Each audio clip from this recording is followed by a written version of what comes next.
Seringkali kebaikan Allah itu kita pandang dari sudutnya yang materi. Allah itu baik kalau kita punya harta yang banyak, tanah yang luas, pabrik yang di mana-mana. Sementara kalau cuma sekadar itu kebaikan Allah, terlalu sedikit orang yang mendapatkannya. Padahal kebaikan Allah tidak pernah berhenti dan meliputi seluruh makhluk yang hidup ini. Karena itu pada kesempatan jumpa sore ini, saya ingin mengajak kita melihat kebaikan-kebaikan Allah dalam bentuk yang lain. Bahwa kita diberikan harta yang banyak, itu kebaikan Allah. Diberikan tanah yang luas, itu juga kebaikan Allah. Diberikan perusahaan, pabrik di mana-mana, itu juga kebaikan Allah. Tapi tidak terbatas kepada itu. Ada kebaikan-kebaikan yang non-materi, yang malah justru itulah esensi kebaikan itu. Mari kita renungkan sebuah hadis di mana baginda Rasul bersabda, arba'atun man u'tiyahunna faqad u'tiya khairat dunya wal akhirah. Ada 4 hal.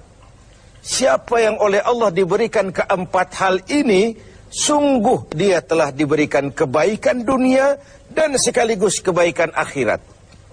Kebaikan dunia juga kebaikan akhirat. Ini berarti belum tentu yang baik di dunia menurut kita akan berbuntut baik juga di akhirat. Tapi orang yang diberikan 4 hal ini, dia sungguh diberikan kebaikan dunia dan juga kebaikan akhirat nanti. Apa 4 perkara ini? Yang pertama, qalban syakira. Orang yang oleh Allah diberikan hati yang pandai bersyukur. Ada ungkapan, my heart is my home. Hatiku adalah rumahku. Kalau luas hati, rumah yang kecil besar rasanya. Kalau sempit hati, rumah yang besar pun kecil jadinya. Kalau hati sempit, rumah pun kecil, kiamat namanya. Orang yang hatinya pandai bersyukur, bisa mensyukuri nikmat. Dan dengan dia bersyukur, semakin bertambah nikmat itu kepadanya. Banyak orang kaya harta, tapi miskin hati. Ini gejala zaman kita sekarang. Di tengah gemerlapnya harta, dia tidak tahu mau diapakan harta yang banyak itu. Orang-orang sufi menjelaskan bahwa kaya itu ada 2 macam. Ada kaya majazi dan kaya hakiki. Yang disebut kaya majazi, kaya artifisial. Lahirnya dibaluti harta, tapi hatinya miskin. Hidupnya sudah serba ada, tapi dia masih merasa kurang. Rumahnya sudah titik air liur orang melihatnya, tapi dia masih merasa belum apa-apa. Mobilnya berdecak orang kagum melihatnya, tapi dia rasakan itu pun masih belum. Maka dia selalu miskin. Dalam sebaya cukup dia masih merasa kurang, maka hidupnya pun selalu kekurangan. Orang yang diberikan hati yang kaya, sungguh sebuah kebaikan. Hati yang kaya, hati yang luas. Kalau hati luas, tandanya 2, bisa mensyukuri nikmat dan tidak mengingkari apa yang diberikan Allah kepadanya. Tapi orang yang hatinya sempit biasanya tidak pandai mensyukuri nikmat. Dan lebih celaka lagi ini, tidak senang lihat orang lain mendapat nikmat. Orang seperti ini ya susah gemuk. Sudah tidak bisa mensyukuri nikmat, tidak senang lihat orang lain mendapat nikmat. Tetangganya beli televisi saja dia demam. Nanti tetangganya beli sepeda motor, dia makin gawat, masuk rumah sakit. Di rumah sakit dengar tetangganya beli mobil, mati dia. Disiksa oleh perasaan sendiri. Begitu orang yang miskin hatinya. Orang yang diberikan hati yang pandai bersyukur, sudah diberikan kebahagiaan dunia dan kebaikan akhirat. Ini yang pertama. Yang kedua, walisanan zakira. Orang yang diberikan lidah yang pandai berzikir. Menyebut nama Allah dalam artian yang seluas-luasnya. Tasbih ya zikir, tahmid ya zikir, tahlil ya zikir. Tapi ada fenomena lain. Melihat apapun yang mengagumkan, dia kembali kepada Sang Maha Pencipta. Itu pun zikir. Melihat semesta jagat raya, melihat bintang gemintang bertaburan di angkasa, melihat lautan luas terhampar biru membentang, melihat gunung tinggi menjulang ke angkasa, semuanya mengingatkan dia kepada Allah. Itu pun zikir. Diberikan lidah yang pandai berzikir, mengingat Allah dalam segala keadaan. Dan bukankah Islam mengajarkan seperti itu? Dari hal-hal yang paling kecil, memulai pekerjaan, bismillah. Melihat sesuatu yang hebat, Masya Allah. Melihat sesuatu yang luar biasa, Subhanallah. Terkejut, Astaghfirullah. Berjanji, Insya Allah. Semua dikaitkan dengan Allah. Inilah zikir itu. Hidup yang larut dalam alur ketuhanan. Yang ketiga, wabadanan alal bala'i sabir. Beruntung orang, diberikan kebaikan orang, kalau dia dikaruniai badan yang tegar menghadapi bencana, tegar menghadapi cobaan, kuat menghadapi tantangan. Tantangan itu penting.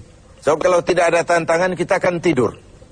Cobaan juga kita perlukan. Tapi kalau kita tidak sanggup menahannya, larut oleh cobaan itu, kita akan kalah karenanya.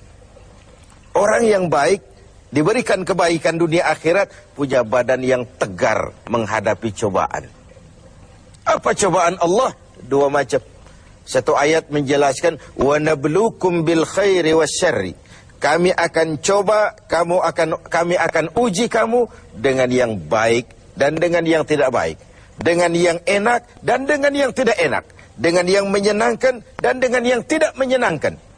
Bukan cuma sakit cobaan itu, sehat pun ujian. Bukan cuma miskin ujian, kaya pun cobaan. Bukan cuma tidak punya jabatan cobaan, naik pangkat pun ujian.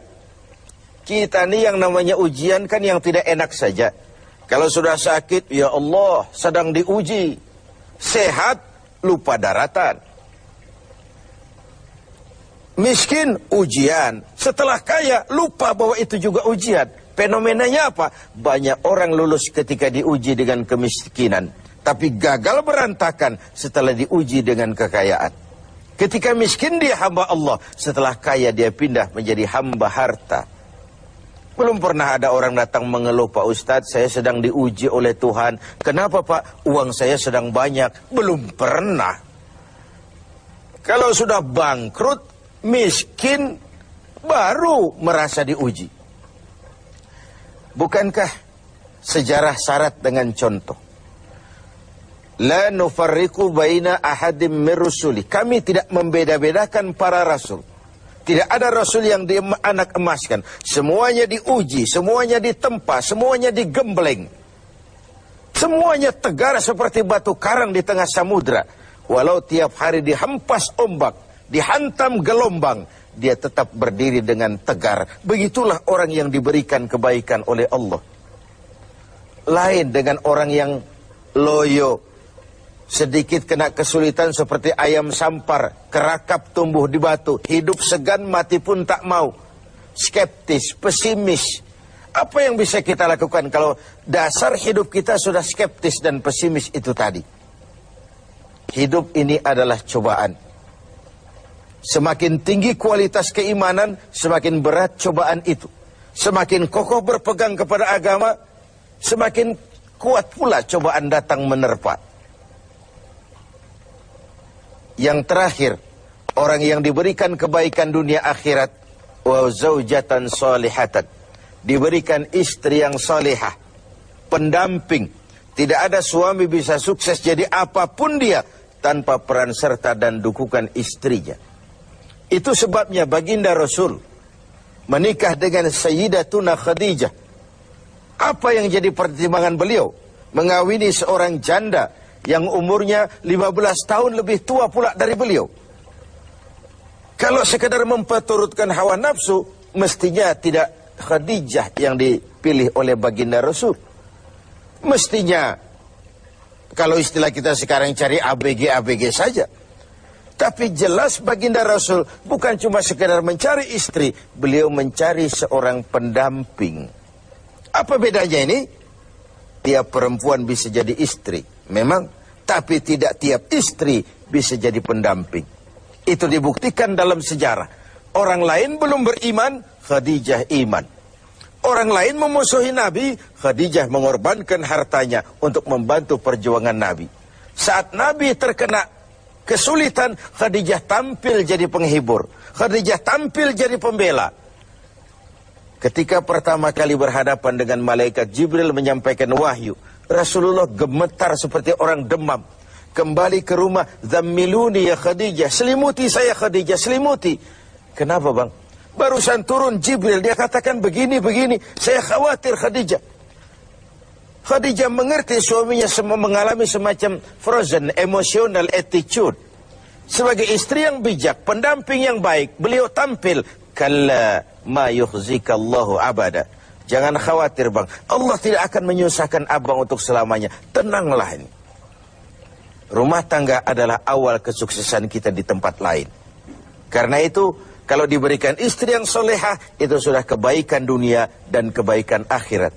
Seorang pejabat yang jujur, polos, lugu, sederhana, bisa jadi koruptor ulung kalau dikipas-kipasi oleh istrinya. Suami-suami yang berstatus DKI, di bawah kekuasaan istri.